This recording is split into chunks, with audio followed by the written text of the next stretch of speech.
गुज़िश्ता 16 महीनों से साइफर और उसकी कहानी ने पाकिस्तानी सियासत को अपने हिसार में लिया हुआ है। वैसे तो पहले भी साइफर का मवाद सामने आ चुका है, इमरान खान साहब बयान कर चुके हैं, उस पर तवील बहस व मुबाहिसा भी हो चुका है, लेकिन कल पहली मरतबा अमरीकी वेबसाइट द इंटरसेप्ट ने साइफर का मुबैना मतन शाया कर दिया है, मगर उसकी आज़ादाना तस्दीक से भी इनकार कर दिया है। लेकिन इंटरसेप्ट की स्टोरी के बाद पाकिस्तान में एक पुरानी बहस दोबारा जिंदा हो गई है कि साइफर साजिश था या मुदाखलत थी। 16 माह से इमरान खान कह रहे थे कि साइफर था इसलिए साजिश थी, और फिर उस पर यू टर्न भी ले चुके थे, मगर हुकूमत का इसरार था कि साइफर तो था मगर साजिश नहीं थी, इसलिए अमेरिका को उस साइफर और उसकी ज़बान पर डीमार्च किया गया था। मगर अब जब जहां साइफर का मुबैना मतन सामने आ गया है तो साथ ही ये सवाल भी उठ गया है कि पाकिस्तान की एक इंतहाई खुफिया सिफारती दस्तावेज़ के मंदरजात कैसे लीक हुए, किसने लीक किए और कैसे एक अमरीकी वेबसाइट तक पहुंच गए। ताहम खुद इंटरसेप्ट का दावा है कि उसे ये दस्तावेज़ात और ये दस्तावेज़ पाक फ़ौज के एक नामालूम ज़राए ने फराहम की है, मगर साथ ही ये दावा भी किया है कि उस फौजी ज़राए का इमरान खान या उनकी पार्टी से कोई ताल्लुक नहीं है, ये भी फौजी ज़राए ने कहा है। इंटरसेप्ट में अमेरिका में पाकिस्तान के उस वक्त के सफ़ीर असद मजीद की जानिब से 7 मार्च 2022 को पाकिस्तान को भेजे गए डिप्लोमेटिक केबल यानी साइफर का मवाद सहाफ़ी रायन ड्रिम और मुर्तज़ा हसन ने शाया किया है, और उसमें अमरीका और यूरोप की इमरान खान की रूस और यूक्रेन जंग पर खारजा पॉलिसी पर नाराज़ी वाज़ेह है। मगर वो बात नहीं लिखी गई है जो इमरान खान कहते रहे कि अमेरिका रूस के दौरे की वजह से उनसे नाराज़ था, इसलिए तहरीक अदम एतमाद में अपोजिशन को पैसे देकर मेरी हुकूमत गिराई, इसलिए ये इम्पोर्टेड हुकूमत है। मगर बाद में खुद इमरान खान ने यह कह दिया कि साजिश अमेरिका ने पाकिस्तान में एक्सपोर्ट नहीं की थी, बल्कि जनरल बाजवा ने अमेरिका को एक्सपोर्ट की थी, और मैं तो अमेरिका से बेहतर ताल्लुकात चाहता हूँ। इंटरसेप्ट की स्टोरी और साइफर के मवाद पर खुद अमेरिका का रद्द अमल भी सामने आ गया है। अमरीकी महकमा खारजा के तर्जुमान मैथ्यू मिलर ने कहा है कि दस्तावेज़ असल है या नहीं मुझे इसका इल्म नहीं, लेकिन इस पर होने वाले तबसरे दुरुस्त भी हों तो इससे यह साबित नहीं होता कि अमेरिका ने यह मौक़िफ़ दिया हो कि पाकिस्तान की क़यादत कौन करेगा। हमने दौरा रूस से मुतालिक ख़दशात का वाज़ेह तौर पर इज़हार किया था।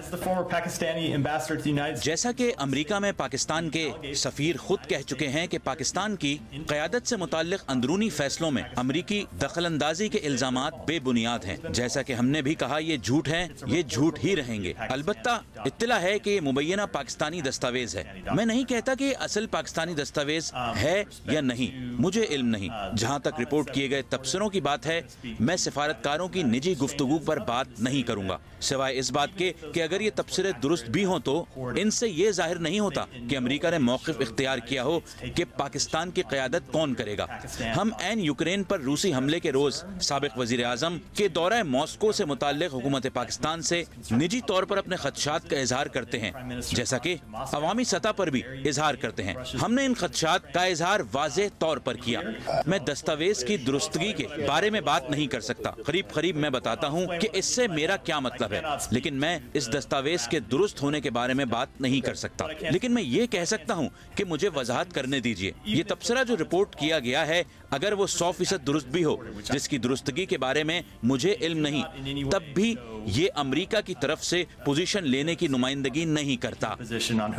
वज़ीर आज़म शहबाज शरीफ इस मामले को एक और रुख भी दे रहे हैं और इंटरसेप्ट की स्टोरी से चेयरमैन PTI का ताल्लुक जोड़ने की कोशिश कर रहे हैं। वज़ीर आज़म शहबाज शरीफ ने जियो न्यूज़ के प्रोग्राम कैपिटल टॉक में मेज़बान हामिद मीर को बताया कि असद मजीद ने 2 दफ़ा नेशनल सिक्योरिटी कमेटी को ब्रीफिंग दी, मगर उन्होंने साजिश की कोई बात नहीं की। Cipher chairman PTI Imran Khan से गुम हो गया था तो छप कैसे गया? 2 मीटिंग्स हुई मेरी सदारत में नेशनल सिक्योरिटी कमेटी की, 2, और उसमें जनरल बाजवा और service chiefs, chairman joint chief staff सब मौजूद थे, और उसमें जो आज हमारे सेक्रेटरी खारजा हैं, वो जो उस वक्त अमेरिका में सफीर थे, वो भी मौजूद थे, और उन्होंने पूरी कमेटी के सामने कहा कि जी मेरी जो डॉन लूज से जो मेरी मीटिंग हुई थी वो मैंने साइफर में वो सारी गुफ्तगू रिपोर्ट कर दी, लेकिन इसका तो दूर दूर तक कोई वहाँ पर नहीं हुआ कि कोई साजिश की जा रही है अमेरिका की तरफ से पाकिस्तान की उस वक्त की हुकूमत को हटाने के लिए और हमें लाने के लिए। अगर वो गुम हो गया हुआ है तो छपा किस तरह? कोई इमरान नियाजी के पास था ना, वो ले गए थे,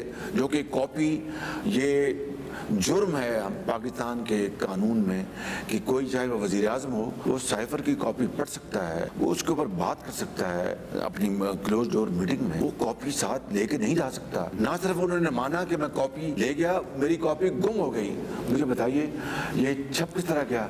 और ये बात अहम है कि जिस वक्त अमेरिका और के हवाले से जो पॉलिसी थी, जब रूस और यूक्रेन की जंग चल रही थी, उस वक्त के वज़ीर-ए-आज़म इमरान खान दौरा कर रहे थे, तो उस वक्त अमेरिका ने अवामी सतह पर भी मौक़िफ़ इख्तियार किया हुआ था, सख्त मौक़िफ़ था, खुलकर इसका इजहार भी हुआ था। यूरोपीय यूनियन के 22 ममालिक के नुमाइंदों ने तो बाकायदा ख़त लिखकर पाकिस्तान से मुतालबा किया था कि पाकिस्तान यूक्रेन के ख़िलाफ़ रूसी जारहियत की मजम्मत करे, मगर इसके जवाब में उस वक्त के वज़ीर-ए-आज़म इमरान खान ने उल्टा यूरोपीय यूनियन पर जलसे में तनकीद की थी। साइफर के अलावा भी खुद डोनाल्ड डू का बयान रिकॉर्ड पर मौजूद है, जिसमें वो खुलकर कह रहे हैं कि इमरान खान के दौरा रूस के बाद अमेरिका ये सोच रहा है कि वज़ीर-ए-आज़म के साथ किस तरह से बात की जाए। चेयरमैन PTI ने बतौर वज़ीर-ए-आज़म 27 मार्च 2022 को अपने जलसे में एक ख़त लहरा कर इस बयान का आगाज़ किया और उनकी तकरीर से पहले वज़ीर ख़ारजा शाह महमूद कुरैशी ने उसी जलसे में साजिशी कहानी का हवाला पेश किया।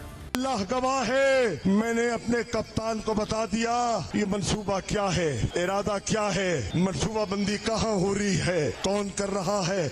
मैं और वजाहत नहीं करना चाहूंगा।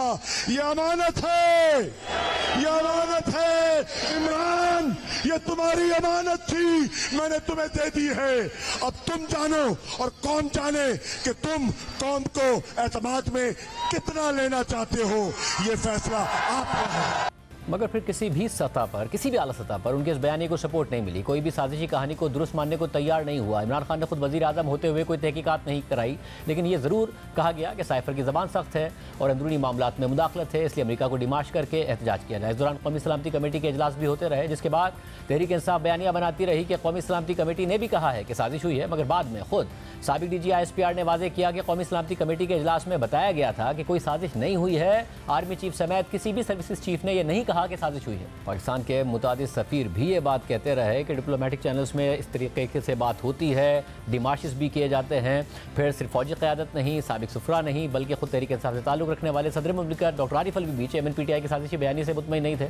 सदर मुमलिकत डॉक्टर आरिफ अलवी बयान दे चुके हैं कि मैं साजिश के हक़ाइक़ से मुत्तफ़िक नहीं हूँ, इसलिए चीफ जस्टिस से तहकीकात के लिए कहा। सदर मुमलिकत और फौजी क़यादत के अलावा मुल्क की आला तरीन अदालत यानी सुप्रीम कोर्ट ऑफ पाकिस्तान भी चेयरमैन PTI के साजिशी बयानी पर राय दे चुकी है और इसे मुस्तरद कर चुकी है। गुज़िश्ता साल डिप्टी स्पीकर कासिम सूरी की रूलिंग और उसकी बुनियाद पर तहरीक अदम-ए-एतमाद को मुस्तरद करने के पूरे अमल को गैर आईनी करार दे दिया गया था, मगर तहरीक इंसाफ अब भी सुप्रीम कोर्ट से तहकीकात का मुतालबा कर रही है। लेकिन दूसरी जानिब FIA ज़रूर साइफर की तहकीकात कर रही है और उसमें खुद चेयरमैन PTI और उनके साथियों को मुश्किलात का सामना है, क्योंकि ये हक़ाइक़ रिकॉर्ड पर आ चुके हैं कि चेयरमैन PTI और उनके साथियों ने पाकिस्तान के एक सिफारती डॉक्यूमेंट को अपने सियासी मकासद के लिए इस्तेमाल किया और मुजव्वज़ा क़वानीन की खिलाफ वर्जी की और साइफर को अपने सियासी खेल का हिस्सा बनाया। इस हवाले से चेयरमैन PTI इमरान खान की कुछ ऑडियो लीक्स मौजूद हैं जो उनकी हुकूमत जाने से पहले की हैं, जिनमें वो ये कह रहे हैं कि साइफर के मामले पर खेलना है क्योंकि लोगों के जहन जरखेज मैदान बने हुए हैं, हमें ये बयानियां लोगों को स्पून फीड करना है। मैं सोच रहा था साइफर का एक मीटिंग मेरे ख्याल में कर लेते हैं। एक मीटिंग करते शाह महमूद कुरैशी और फॉरेन सेक्रेटरी को शाह महमूद कुरैशी कहेंगे कि वो लेटर पढ़ कर सुनाए, तो जो भी सुनाएंगे ना मेरे पास कॉपी और वो नहीं बदल दें,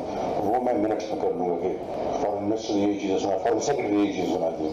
फिर एनालिसिस अपनी मर्जी के मिनट्स में कर देंगे ताकि ऑफिस के रिकॉर्ड में मिनट करें। एनालिसिस ये होगा कि ये इनडायरेक्ट थ्रेट है अगेंस्ट डिप्लोमेटिक, वो है डिप्लोमेटिक लैंग्वेज में इसको थ्रेट कहते हैं। देखिए मिनट्स तो फिर मेरे हाथ में है ना, वो तो जिस तरह वो करेंगे तो we will draft the minutes. जबकि दूसरी ऑडियो में इमरान खान हिदायत दे रहे थे कि अमेरिका का नाम किसी सूरत नहीं लेना है, मैं किसी के मुंह से अमेरिका का नाम नहीं सुनना चाहता। इस ऑडियो में असद उमर ने इमरान खान से पूछा कि आप जानकर लेटर कह रहे हैं, ये लेटर नहीं मीटिंग की ट्रांसक्रिप्ट है, जिस पर इमरान खान ने जवाब दिया था कि लोगों को ट्रांसक्रिप्ट तो समझ नहीं आनी है, जलसे में ऐसे ही कहते हैं। और जो तीसरी ऑडियो सामने आई थी उसमें असद उमर, डॉक्टर शीरी मज़ारी और इमरान खान साइफर से मुताल्लिक हिकमत अमली बना रहे थे और इमरान खान कह रहे थे कि अवाम को मीर जाफ़र और मीर सादिक का बयानिया स्पून फीड करना है, क्योंकि अवाम के दिमाग इस वक्त जरखेज मैदान बने हुए हैं।